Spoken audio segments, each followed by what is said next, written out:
Good evening, ladies and gentlemen, and welcome to In the Trenches, your amateur Call of Duty news show. We've got a lot to cover this week, so let's get straight into the news. Starting with the 1K news this week, we've got new teams winning around the world. Starting with North America, we've got Team 6th Gear. Over to Europe, where Team 3G win the 1K. The team consisting of Brain, Nile, Endura, Billy and Furious win their first 1K event of the year. The bracket was a little diluted, with having most of the top European teams over in Paris for the weekend, but they still had the London Royal Ravens Academy team and Team Sween participating in this weekend's 1K. So the fact that 3G came out on top, despite this, was actually quite shocking, so a big congratulations to those guys. Over in the APAC region, there was another top dog. This time, it's Mindfreak beating Renegades in this weekend's APAC 1K results. The team consisted of Nimble, Damage, Zeppa, Restalling and Beast.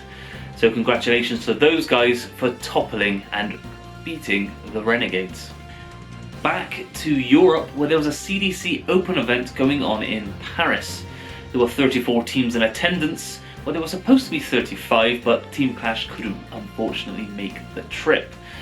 Where we had S&G looking to go back to back champions in CDC Open events.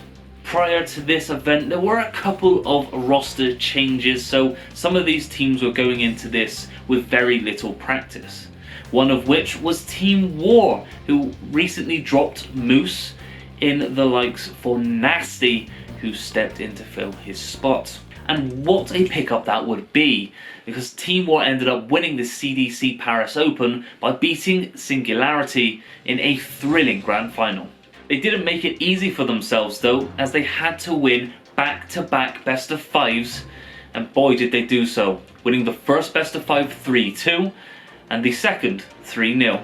It wasn't quite as easy as that in the second best of five, as the third map in the domination they won by just 1 point. It was going down to the wire, and what an incredible match that was.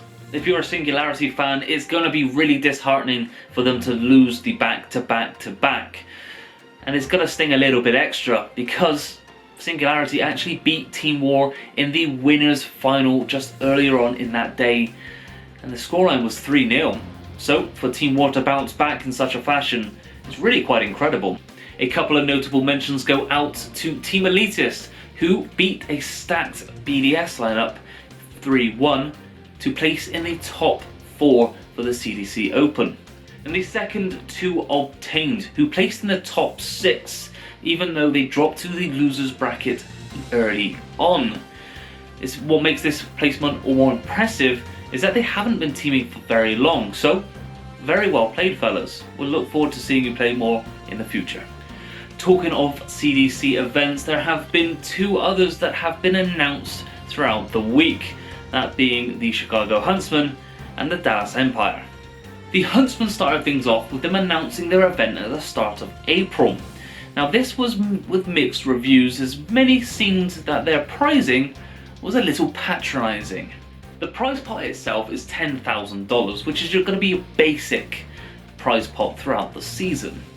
The second prize will be able to get a shout out from Hex on main stage.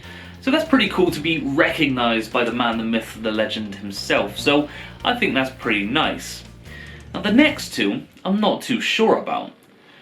The next one is the winners get to meet and greet with the Chicago Huntsman.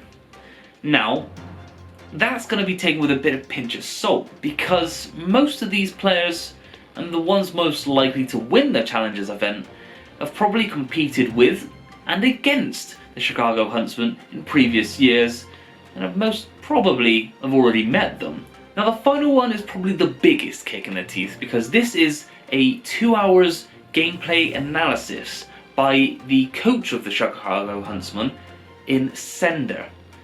Now, correct me if I'm wrong here, but if you've won a Challengers event, you really don't want to have your gameplay critiqued and criticised by the Chicago Huntsman coach because you've just won an event.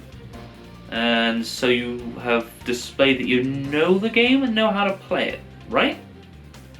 Well, the Chicago Huntsmen don't see it like that, and that's the way that they've initially broadcasted their event.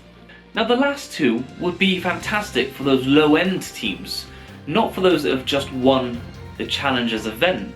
It'd be fantastic for a low team to get that 2 hours analysis, just so they know where they're going wrong, so that they can do better in the next CDC Open events. Now, the 10k prize pot has been upped to 25k since this announcement, due to the Call of Duty community getting a little bit involved on Twitter and giving them a little bit of flack. The event will be a 64 team bracket, and the team passes are now available on the MLG store for $399.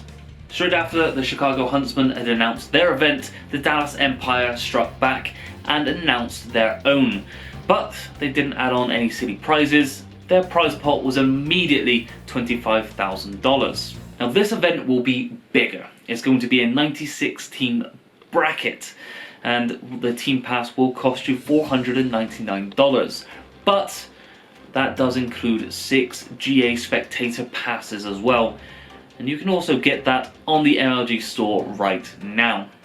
But the biggest announcement from this week, I think, came from Toronto Ultra, who are having their event at the end of March.